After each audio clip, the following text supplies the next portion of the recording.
Hey, you guys, it's your boy Josh Vision, and I'm here to bring you my season 1, episode 5 review of Marco Polo, and the episode entitled The Hashshashin. So, we begin this episode with 100 Eyes leaving his training facility, and it's nighttime, and he's essentially just feeling like he can sense something. And it seems like he and the horse is the only thing that can. We see these little hooks going up the Khan's royal place, and we see it pretty much. The episode after that starts off with how the episode ended in the previous episode, with the Khan being pretty much shot with a poisoned dart. so essentially, there's 3 assassins, and they just go straight ninja style, just taking out, you know, the Imperial guards who are trying to come in to protect Marco and the gravely injured Kublai Khan. Marco does a hell of a job protecting Kublai. Have a few badass moments which he just kicking ass and taking names. Biumba notices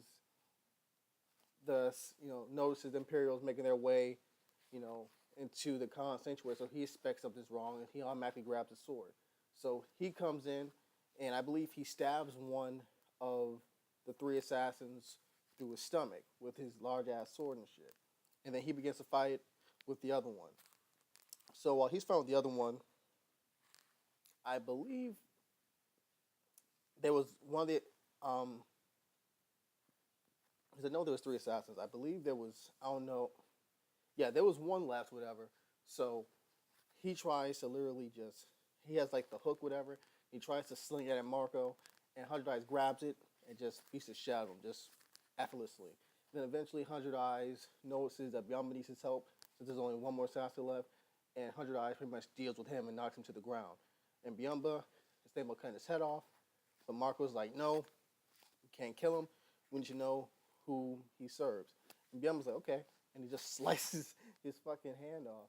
And the guy's just yelling in agony. So the next scene we have is Jingham making his way towards his father's room. And there you see his mother overlooking the great Khan and the physician. So Jingham's wondering, okay, what happened to Dad? What happened? And she's like, apparently he was shot with something like a yellow poison, I believe what she mentioned. And the physician doesn't, quite know if he's going to make it. And Jangham was just like, how many assassins were there?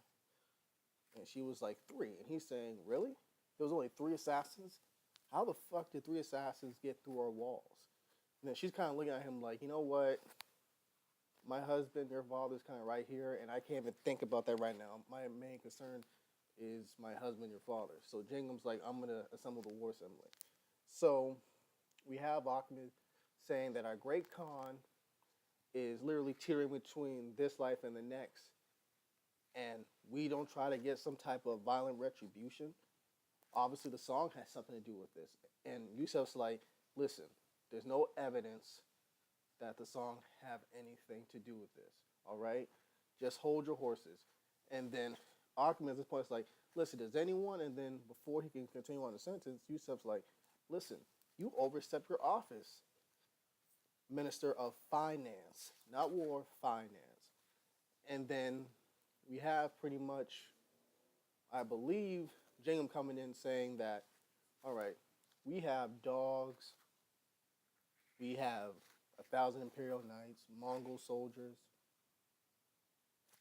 How the fuck did 3 assassins, these cowards, these scum, penetrate our defenses? And then 100 Eyes comes in, and he's like, dogs, mounts, guards. You see, Prince, you just answered, your own question essentially. These assassins, whatever, they came in through the water and climbed up with their hooks, whatever, undetected except by me and the horses. These pretty much monsters, they were trained in the ways of the old man, aka the Hashashin. And I believe Jingum's like, that can't be true, because my uncle Hulagu finished him off a while ago, long before my birth, and essentially they're just phantoms and fables told to frighten little children. And the Hundred Eyes is like, listen, Yusuf is right in his counsel. We don't know, you know what I mean, what if the song had anything to do with this. And look at the damage it did. Only 3 assassins. Should we not try to figure out the whole story against these potent adversaries and open ourselves to the possibility that it wasn't the song that had anything to do with this?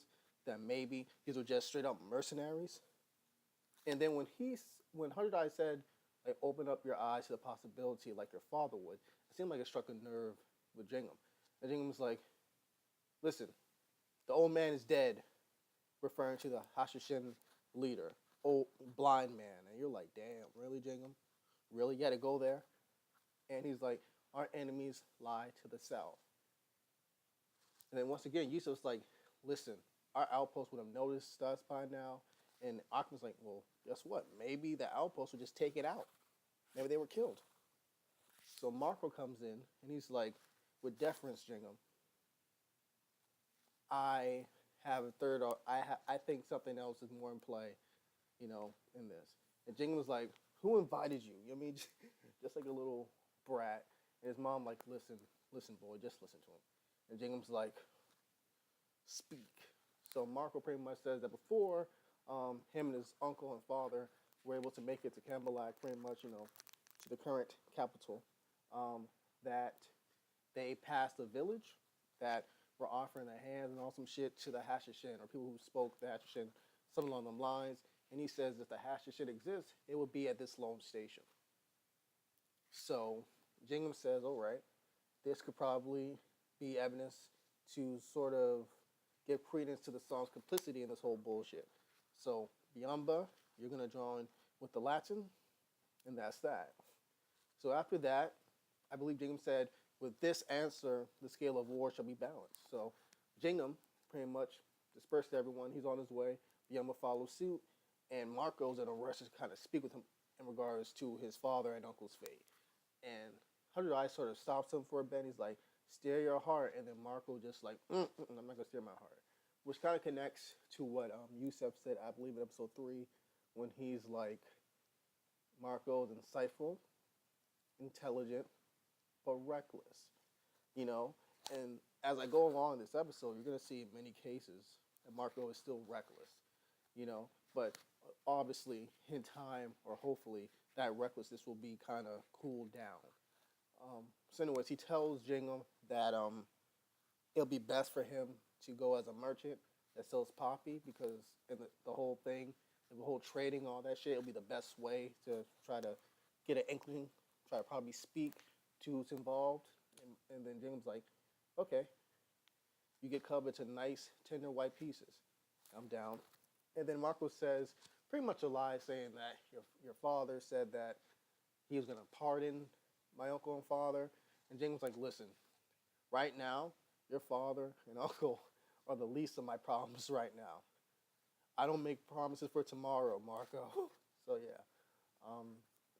Not that we have this interesting scene between Marco and Hundred Eyes, where they're in the training place, legs are crossed, and I believe Hundred Eyes says that these, remember I taught you how to blend in with the area you're in, how to use your enemy's own attacks against them. And like, I think it also says, like, the water takes the shape of and then Marco finishes up for him. Water takes the shape of the vessel. And he's saying that, and Hundred Eyes continues on by saying that, in order for you to survive the Hashashin, you have to sort of take that analogy, becoming the water, the vessel, when it comes to them. But he was saying that these are not no ordinary warriors. That pretty much the old man teaches them how to go into the shadow self, their shadow self, the demon self, and once you get to that point, it's hard to find the light. And how can someone get out of that if they're unsure of their place in the world? You know what I mean? And then Marco's like, what marks the balance? And then Andrade's like, certainty of self. And Marco's like, listen, Sifu, I don't go for myself. I go for my father. Never mind, he said, essentially, he was like, fuck the uncle. I go for my father. And then that kind of made him kind of smile to 100 Eyes face, which is rare so far in this season. But yeah, so Andrade tells him, go beneath the skyline. The Hashashin don't want to be found. Don't want to be found. They will find you. Excuse me. So after this, I believe, shit, what else happened? Oh, we have a scene with the song, and Jessadal pretty much shows the captured warriors, which in a previous episode, Jingham and Jingham and Akman released back to the song during the parlay situation. He shows that he has like the bodies, pretty much shows that the bodies have been mutilated, murdered. He has them in a cart, brings them to the Empress and the young Emperor, and he says, look at what these barbarians have done. You know, when people do cruelty to you, you have to return cruelty with cruelty. So we must destroy their cities and just destroy and do waste with their women and their children. And at this point, I believe that the Chancellor has been given sole control of the army at this point. And the Empress is just like, fuck, she's like, damn, this son bitch won. I can't do anything anymore. I have no more leverage. I can't. He's in control. It was kind of ironic too, considering that the boy Emperor was just playing with his toys, like completely oblivious to what's going on. But you could expect that because he's just a fucking 5-year-old. So, yeah, the next scene is we have Marco in the stable and sort of preparing himself for the journey, and the tall ass dude, the Blue Princess protector, asks Marco to come here, and Marco sees the Blue Princess, and she says that Biamba is holding a golden tablet, and that, you know, it's unfortunate the tragedy that befell the Khan, but take this as opportunity. Run. Because when he dies, everyone essentially kind of sees you as an outsider and would not give two shits if someone murdered you or they did themselves. So pretty much take this as it is and take this opportunity just to bounce. So Marco doesn't really reply. He just starts to ponder on what she said. So, yeah, after this, we have this really great scene with Marco, Biamba, and some of the soldiers that were given to them, you know, on horseback and riding towards, you know, that lone station or whatever. So, yeah. So let's get to the whole Jingham situation. We have Jingham. He's near the throne. And Akhmet starts to put in his head some disputes. Well, Jingham already dislikes Marco. And I think it's more so of the fact, like I said in the previous video, of the fact that he notices a father-son like relationship blossoming between Marco and his father, than just him hating Marco just because of personal, you mean, like, because how Marco is, whatever. Anyways, Ahmed says, well, listen, your father clearly has taken a liking to the boy. What makes you not think that Marco, like, he was saying, like, why would Marco be so quick and decisive about who did this to your father? And pretty much Jing's like, well, he does it to save his father's head. He's like, true, that might be the case, but maybe he's doing this for some other ulterior motives. He's like saying the West knows of what the Khan's goals are, and maybe Marco and his dad are in on this. Pretty much saying that if your father, would you not do anything for your father? Would you do the same thing Marco has done, is doing for his father? You know what I mean? But, you know what I mean, all that shit, if you get what I'm saying? He's like, yeah, without a doubt. He was saying, so maybe Marco and his dad are just doing this to destroy us from within, the same way we would have done if we was in a position, if we were sort of a captive in the West. So, yeah. Once again, really starting to wonder what is Ahmed's motivations behind this. Is he trying to gain a higher position? Is he trying to become what Yusef is to Kublai? You know what I mean? Pretty much being his second, in command, whatever. But yeah. The next thing, we have an interesting scene in which Jingham is speaking to his mother, and he was saying that, you know what? I can understand. I can somewhat understand now why, what father must have been going through. It's hard enough, like controlling a country or an empire, but just the just the you know just the process of raising a child, especially a son, trying to make sure they make it to manhood and to have all these characteristics that you need in order to survive in this world. And then his mom's like, yeah, exactly. It's a difficult job, but it's definitely worth it. It's more of a gift than a torture. You know what I mean? And then he says, I don't know why you're so calm. Why you're so calm about this? So she's saying, because calm represents my faith. You know what I mean? That he will survive. And she goes on about the afterlife, which I kind of forgot about, but it was kind of short and brief. But Jingham says after, he was like, you know what? I ponder too much about, what's left after this world, mother. You know what I mean? Kind of like, this world ain't shit, and I just wonder, like, would the next life would it even be any better? Could it be worse? What the fuck is there in the next life? Because we don't fucking know. Then he leaves, and I really thought it was a powerful scene. It shows that, I think it just kind of shows, like, we get an understanding of Jingham's mind, what's going on through his mind. It's like the first 2-3 episodes. You know what I mean? He doesn't really say much. We all know that he's like angry with Margot. The whole thing about some of his Mongol cousins and nephews and shit. I think he's Mongol enough that he's Chinese. But we get more in depth, him literally saying what really bothers him, and also the fact that he feels as though, especially in regards to his conversation, his next scene with Ahmed, in which they're talking in the room, and I believe Jingham summons him and says that essentially Jessedal slaughtered the soldiers that which we released during the parlay as a way to sort of blame us for it, in order to pretty much go to war with us. And Ahmed's like, well, that's good. He said, that's good. He said, now we have clarity in a way, because that's the same thing that Jingham said in the previous episode about clarity. But he's like, we have clarity. So Dow pretty much rejected our peace negotiations with the sword.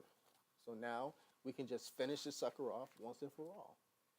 And pretty much Jingham was like, dude, I don't see the joy in it. I try to be diplomatic. I don't want to have any problems that we don't need to have. And Ahmed's like, listen, dude, it comes with the territory. Just, we have to at least mobilize, or at least get ready the army, the soldiers, whatever. Because this, war is inevitable.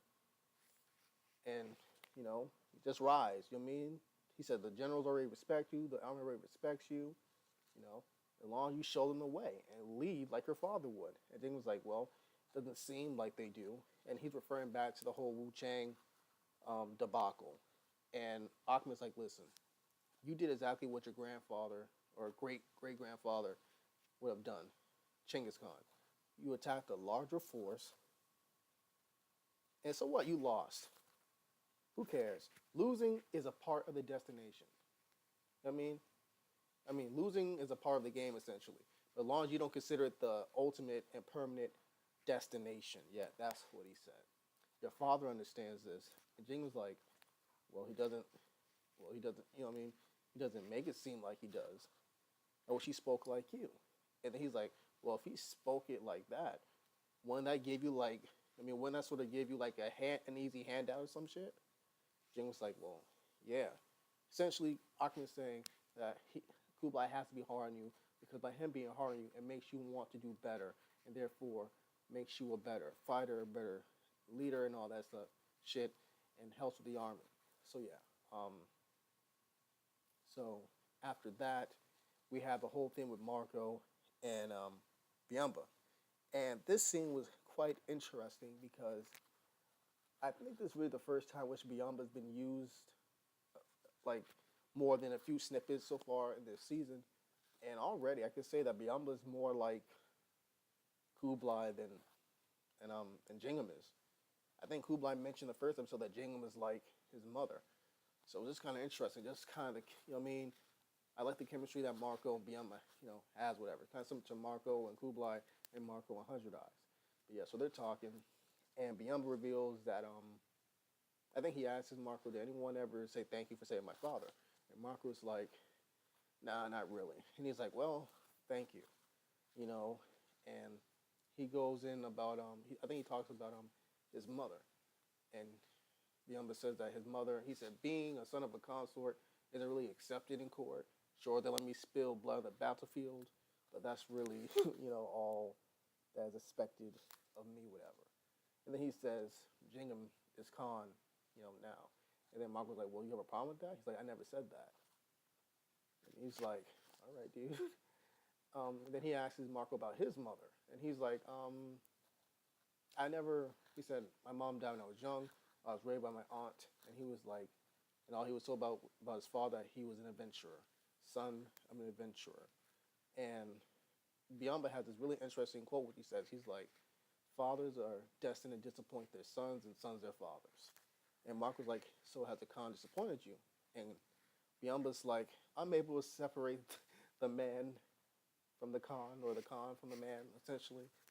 And Marco's like, interesting, whatever.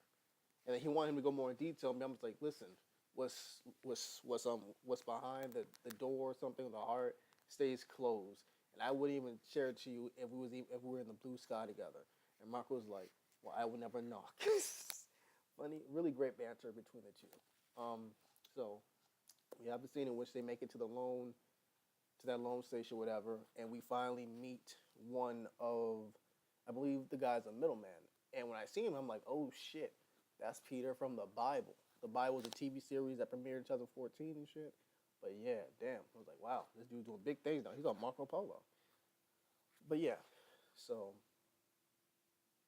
the middleman is pretty much speaking with Marco and Biomba. He was saying that he's been around, he's seen all types of cultures and people, whatever, therefore he knows man. And he's saying to Marco and Biomba, let's keep in mind, Biomba has a knife to his belly at this point, or his side. And he was saying, you know what? Talking to Marco, you don't seem stupid or reckless, whatever.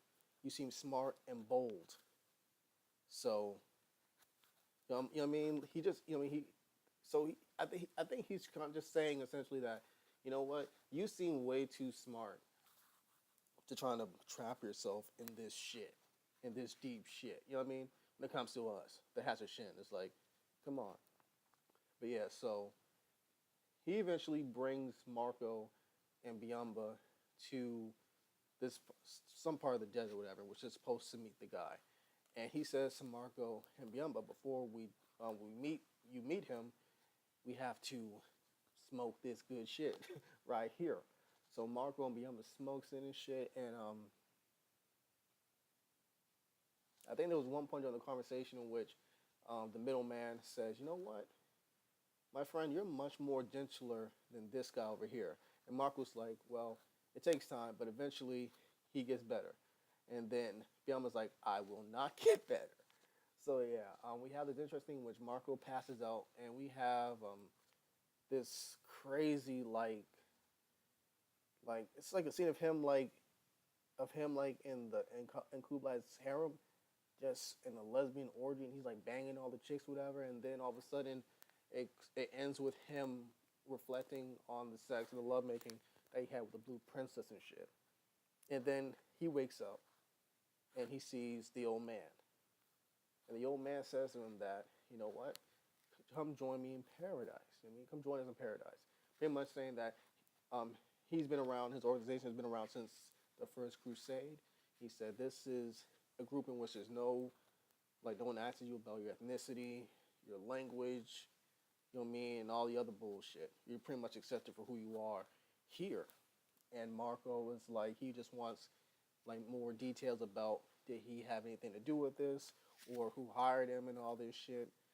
And the dude's all trying to be all calm, collected. You know what I mean, he's still kind of fuck with Marco. And Marco's at one point, he's like, you know what? No, listen, you tell me right now. Then when Marco starts to get raised his voice, I mean, to a threatening level, the dude has one of his little Hashshashin buddies pretty much put a throat to Bianca's neck, and Marco has to kind of hold it down a bit.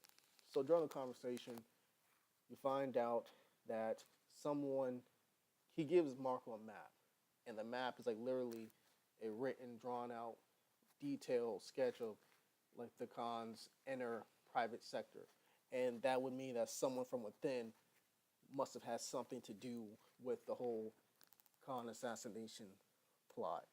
So the last parting words that Marco and the old man has, the old man's like, you know what? You're strong, you're bold, you're intelligent, and you are definitely, you should definitely, you would definitely be, you definitely deserve to be in paradise. But this will be, the last time that we will meet. And actually, no, before I end this, Marco says to the guy, to the old man, that listen,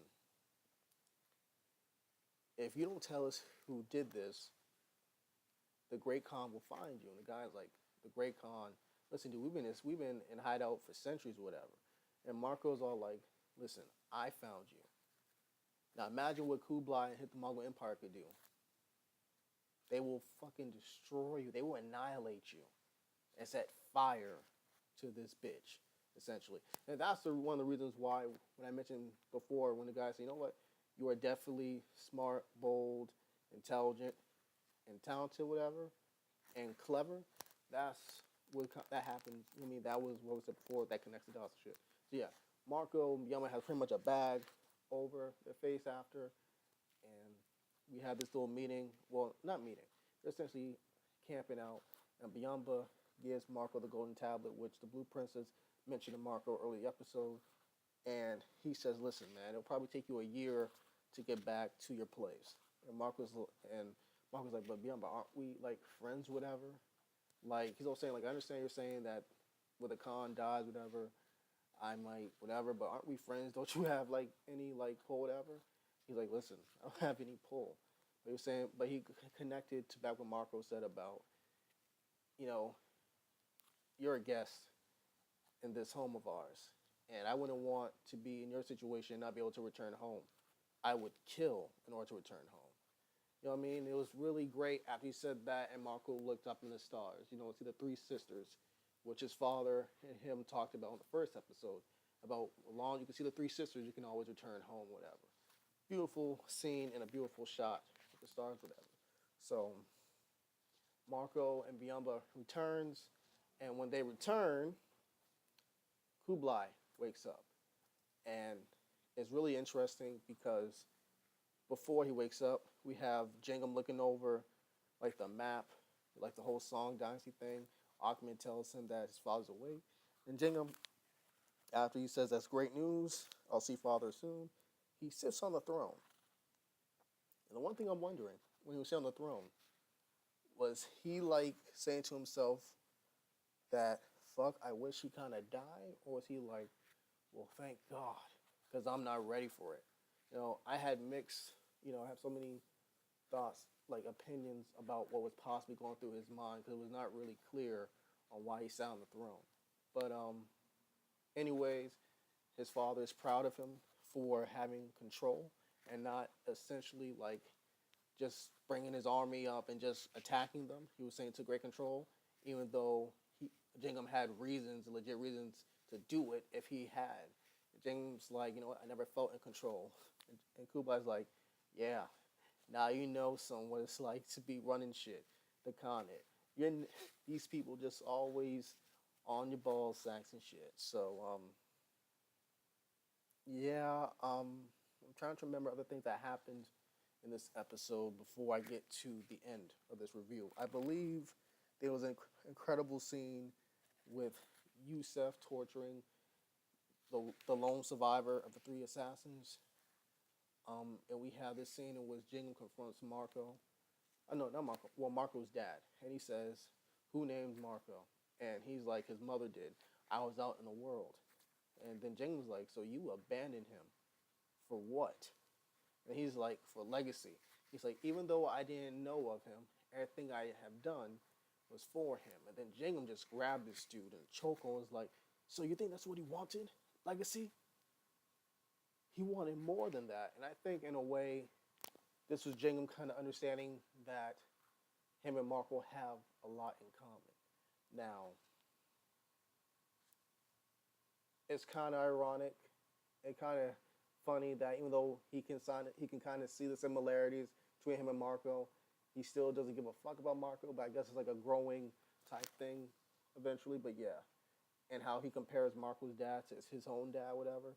Even though you could say Marco's dad was worse, then again, you can't really say it was worse. You know what I mean? Because like he didn't fucking know.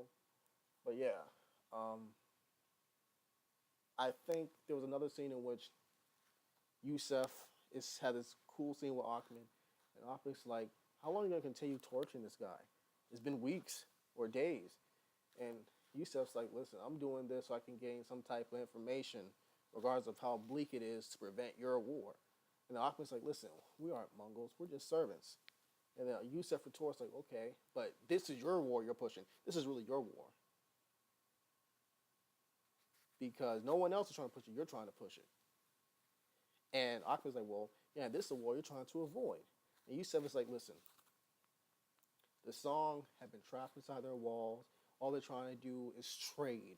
And Ahmed retorts, he's like, "Listen, trade? They've been staging raids and shit on us." And then Yusef's like, "Listen, it's the times we live in, bro. The war-driven times we live in. Genghis and others before him have been trying to get through that damn wall for so fucking long. And what happened? Nothing. They never get through. So many lives wasted. Pointless deaths. You know? So, and I think that's pretty much how the scene ends, because Ahmed sort of takes account what he's saying. He looks at the body and he just storms off and shit. But before he does, I think Yusef says to him, eventually this boy will join his brothers in paradise. And if we have it your way, Ahmed, we will soon join them as well. And that's what makes Ahmed actually storm off. So finally, we're at the end of this review. Marco and Biamba gives Kublai the little sketch, whatever, which they had taken from the old man in the mountains about there possibly being someone like a agent or something within the walls that was responsible for Kublai Ong being taken out. So I believe Biamba mentions that should we tell Jingham? And Kublai thinks about it. He's like, nah, I don't want him to be burdened with this as of yet. So pretty much after that, he calls Marco. He's like, Marco, have you decided? I heard about you defending me and all that shit. And Marco's like, I had to. You know what I mean? And he reminds Marco, did you come up with, how your father and uncle gonna die? And Marco's like, well, I was hoping you would pardon them. Well, wish that you would pardon them. And Kublai's like, why? Why would I pardon them? You heard what I said. It's our customs and our laws. I can't go against them. So this is where I think this is the most significant part so far in this season. So we have Marco's dad and his uncle. They're shackled, their handcuffed, whatever, and they have their hands opened. And we're seeing them about to get branded. And first, the uncle gets branded, then the father gets branded. And then after the father gets branded, we see that the one who actually branded them was Marco himself. And then we see Kublai, like, right there. Like, first out of focus, and then he comes back in focus. And then we see Marco departing toward, like, pretty much leaving them and heading towards Kublai. And we see Marco's dad and uncle looking at them, but especially focusing on Marco's dad. And you see, essentially, in my opinion, symbolically, it seems as though Marco is like, you know what?